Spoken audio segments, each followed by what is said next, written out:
السلام علیکم جناب، آپ کا شکریہ مجھے جی بلانے کا۔ جی جناب بات یہ ہے کہ ڈالر کو میں نیچے ہی دیکھ رہا ہوں، اور اس کی جو سارا کا سارا کریڈٹ ہے وہ ایڈمنسٹریٹو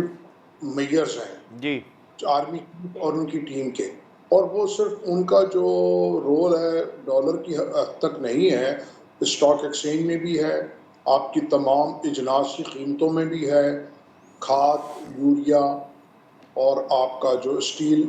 مینوفیکچرنگ ہے وہ،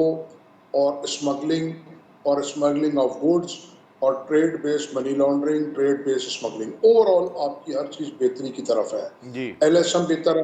انفلوز آپ کے ریمیٹنس کے واپس جو چلے گئے تھے پچھلی حکومت کی غلط پالیسیز کی وجہ سے جو گرے مارکیٹ میں، وہ بھی واپس اب آفیشل چینل میں آنا شروع ہو گئے ہیں۔ مگر ریمیٹنسز تو کم ہوئی ہیں ظفر صاحب۔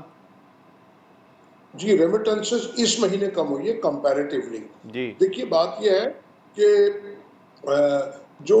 باہر بھی جو ہے نا انفلیشن آیا ہے کافی زیادہ، اگر آپ دیکھیں مہنگائی بڑھی ہے تو وہ بھی ایک فیکٹر ہے کہ کبھی اوپر نیچے ہو جاتی ہیں، لیکن اگر آپ آن ایوریج دیکھیں گے تو پہلے کے مقابلے میں بہتری ہے۔ صحیح۔ وہ اس طرح بہتری ہے، میں یہ کہنا چاہوں گا کہ جو گرے مارکیٹ میں چلی گئی تھی ٹرانزیکشن وہ واپس آ گئی ہیں،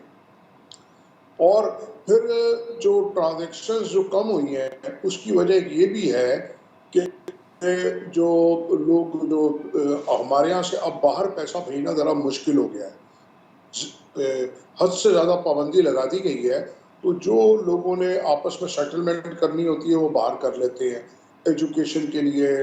علاج معالجے کے لیے۔ تو یہ بھی ایک وجہ ہے، ہم نے حد سے زیادہ پابندیاں بھی لگا دی ہیں پاکستان سے پیسے باہر بھیجنے میں، جس کے اوپر میں یہ کہتا ہوں کہ اگر آپ کسی کو لے جانے نہیں دیں گے تو آپ کے ملک میں لائے گا کون؟ تو یہ بھی ایک ایشو ہے۔